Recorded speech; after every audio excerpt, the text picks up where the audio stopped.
రాజమహేంద్రవరంలో మోరంపూడి జంక్షన్ వద్ద ఆటో బోల్తా పడి ఒకరు మృతి చెందారు. 9 మందికి తీవ్రంగా గాయాలయ్యాయి.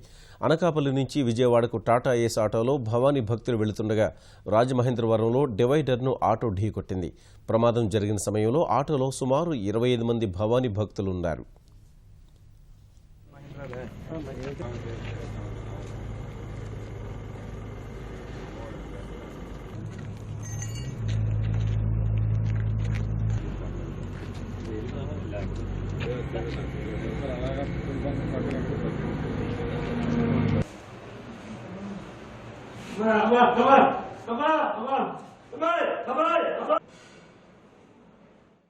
అనకాపల్లి దగ్గర కొత్తూరు నరసింహరావుపేట గ్రామం నుంచి అక్కడి నుంచి 13 మంది విజయవాడ బయలుదేరాం. అవతల రోడ్డు నుంచి అవతల రోడ్డుకి కారు ఇలాగ వస్తుంది బొలూరు.